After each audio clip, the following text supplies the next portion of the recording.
Good evening, everyone. I have called together this presentation and meeting so that we can go over some of the items for our department and kind of a vision and way for us to frame our thinking for the future and really for the next few months and the next year as we start to really plan out some of the things that are going to impact our everyday lives. But before we get into that, I wanted to talk a little bit about myself. I'm new into this campus and new for a lot of you guys, so I want to go ahead and really help give you guys some insight into myself and what really frames my decision making and my thinking in general. So first, one of the big things about myself is that family is extremely important to me. Whether that is my biological family, my close friends, whom I consider family, or just the family atmosphere that I want to create in a lot of the circles and areas in my life. And second is the fact that I'm a newly married person. So there's a lot of transitions that happen with that. There's a lot of name confusion that's happening on campus right now, but mainly just understanding that my life at home is changing a lot in addition to transitioning into this role. So there's really a lot of really exciting new things in my life that really have got me kind of super excited and thinking about new ways to change and grow and evolve as everything in my life is evolving. And finally, I want to kind of give you guys an insight into who I was as a student. As a student, I was what you would call an overly involved undergraduate student. I was involved in the programming board. I was a charter member of a sorority on campus. I was also involved in several faith-based organizations along with other organizations. So I really was one of those students that was extremely involved in the social culture on campus. And that's really what got me involved in student affairs and got me passionate of what I'm doing today. So when I talk about my educational and work experience, I'll start off with my bachelor's degree. My bachelor's degree is in business management, and I also have a minor in marketing. So a lot of my outlook and everything is really structured around operations management. I began my student affairs career as a student assistant in student life office and then transitioned into being a reservation student assistant, helping with student organization reservations and events. After graduation, I became a full-time reservation coordinator. And then after 3.5 years and thousands of reservations for student organizations, I transitioned into being coordinator of the student organizations. And here I help support 300 student organizations through consolidating a university, starting new policies and procedures for them, and also just helping each of our student organizations to acclimate to a new culture. But in all of that, my peers and my colleagues and my supervisor all started to ask me where I was going with my career. My career seemed a little sporadic at first, but it was really time for me to choose a direction. So I settled on a direction that I'm extremely passionate about, and that's the goal of managing a student union. The idea of a student union and a social hub for a university appeals to just kind of my passion and my heart. So my career goal is to eventually manage a true student union. So I got the opportunity in January to move down to the Marietta campus and to transition into coordinator of student center operations. This is a brand new role for the Division of Student Affairs and for the Department of Student Involvement, and I'm extremely excited to be in this role. So here I'm learning not only a new facility and how to manage that, but new students, new staff, and a whole new culture. And it's been really exciting for me to kind of dive into this year. So some of the future goals that I have is to create a social culture in the Wilson Student Center. I really see this as being the social hub for the university. It's a great place for us to really create a culture where students want to come and just kind of relax and unwind and be themselves and really create a sense of community there for them. I'd also like to develop some programs and activities that engage students. There are a lot of opportunities that we have in untapped markets within the building to really to show our students what it is to be involved. And not only do they have to be it's more than just being a student leader. It's just coming to events, coming to activities, participating, finding ways for them to really engage in their institution. And the final thing that I'd really like to do in the near future with my career is to implement a strong student learning experience through the student assistant positions. Taking that singular student kind of position that we have for the building and designate it into several different areas where we can focus on different maintenance areas that we have, such as the game room or facility management for the whole building, and just kind of developing some of that leadership structure and teaching our students how to manage the building and manage each other. And along with all of that, there's been this big focus at institutions on graduation rates. So it's something that graduation rates, retention rates, and persistent rates is something that institutions have really been focusing on a lot. A graduation rate is the percentage of students first year undergraduate students who complete their program at one school within 150% of the published time for the program. A single graduation rate is very easy to understand. A higher number is good and a lower number is bad. Many states have promised to develop specific plans to improve their graduation rates. So we're hoping to see some of that kind of start to even fold out more and more. The media has really taken this idea of graduation rates and given a lot of misleading facts to the public. Some of those is that they don't measure the value of the degree. So just having a good graduation rate is not enough. Graduation rate measures the college's input and not the effect that it actually has on the student as an individual.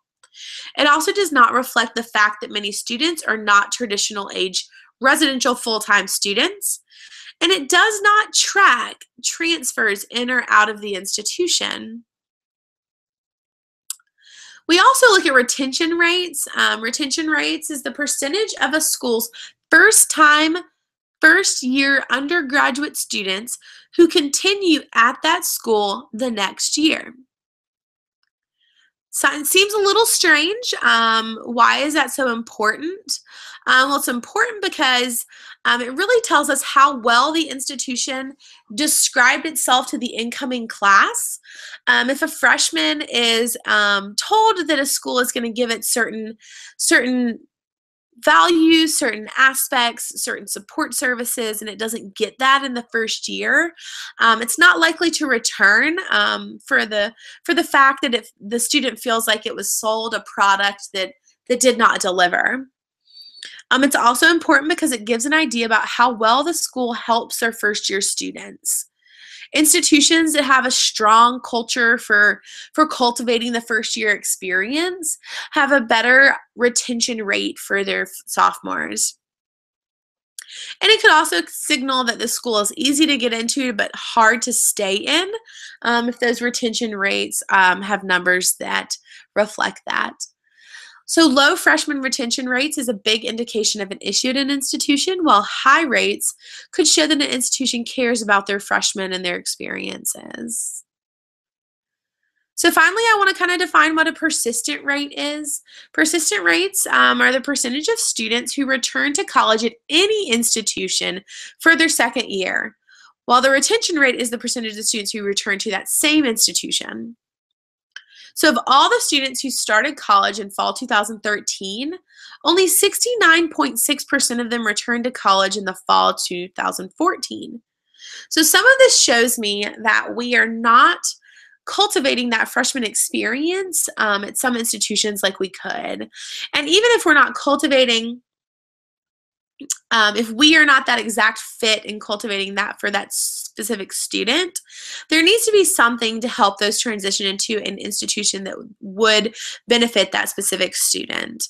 So getting away from this idea that if you're not my student, you shouldn't be anybody's student, and really starting to develop that family atmosphere of, well, you might not be right for my school, but let's find you a school that you are right for, because the bottom line is that students that graduate are going to be more successful in the long run. So it's more important that they graduate from an institution than graduate from our own institution. All right, so some of the reasons why a student will persist is the social integration. A successful social integration at an institution could cause students to persist whether or not they're actually succeeding academically. Having that kind of community within the institution could get a student to come back the next semester without even caring if they're really doing academically well.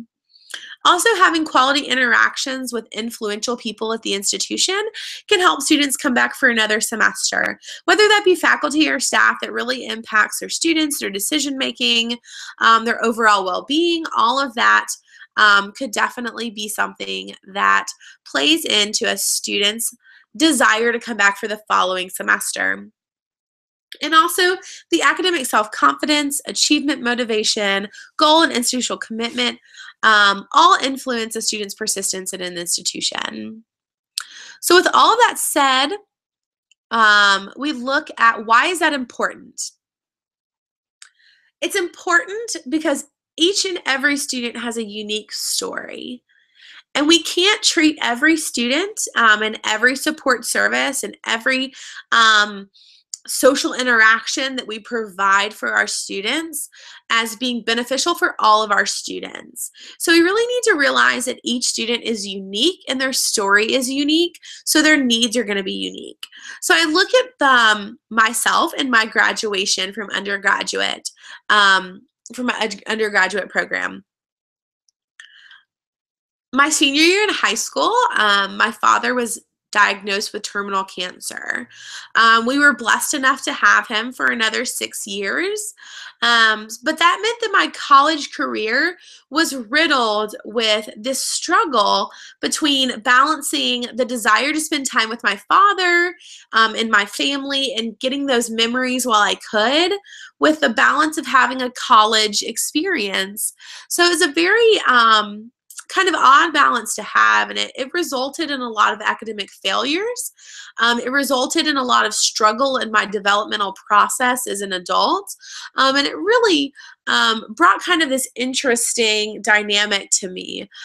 Something that I think that had my institution had an early alert system or really paid much attention to the intricacies in those first kind of alert signs of a struggling student, that my academic career might have not taken as long as it had, or really been a different story in general. So I think that's why it's important to realize with persistence rates and also with retention and graduation rates that each student has a unique story. And had I not had my peers and my student organizations and then the few staff members that I did cultivate relationships with, I'm not really sure that I would have persisted at the institution and gone on to graduate there also.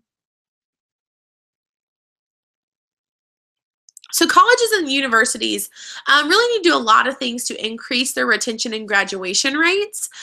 So there's been this big push on the ERGs and really kind of pushing that with our colleges and universities nationwide.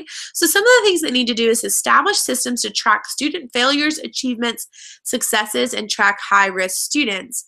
So getting an online system or some sort of tracking system that gives that early alert and really lets staff members and administrators and influential people at the institution know that this high-risk student needs your help. Those kind of things could really help to get a student to graduate within the correct amount of time and also go on to be successful as an adult. They also need to expand their advertising to promote different educational programs and increase enrollment. It's also important that colleges and universities give careful thought to course planning, design, delivery, and assessment to ensure that the courses are being planned out in a proper way, that courses are being offered at the right times and the right frequencies and the right seats for those students so that they can graduate in an appropriate amount of time. So a lot of you might be thinking, how in the world do these rates apply to the Student Center? Well, there's a lot of ways that graduation, retention, and persistent rates can really be increased through some of what we can do here in the Student Center. And these are the things, these are the ideas that I want you to frame your decision making as we move forward this year. To really think about these things as we start to develop programs, make changes, and adjust things in the building. One of the biggest things that we can do is cultivate a community. A community within a student center can give our students that desire, that home. It can feel like a community, a family, a hub of entertainment, a safe place to go, a place where the student wants to come back to the next semester. It really starts to create that heart and that love for the institution, so the student is more likely to persist through the institution and then to eventually graduate. I'd also like to publicize more the support programs that we have available. Some of that means that we as a department need to become more intimately acquainted with what support programs we actually have housed in the building. We all kind of know on the surface that we have counseling and psychological services, career services, multicultural support services, and young adult addiction and recovery all here in the building. But on a deeper level, what does that mean? If we can intimately know our programs that are offered in the building, then we can help to identify the students who could really benefit from those programs. And also, we can encourage academic achievements and really start to encourage our students to do those things. So with all of that, I kind of close here saying, let's move on in this year and see what we can do. Let's start to really cultivate our retention rates, our graduation rates, our persistent rates, and kind of work those into our processes as we start to make changes and make developmental processes moving forward this year. So I really hope that you guys have gotten something from our meeting today. And I look forward to seeing everything that we do in the future.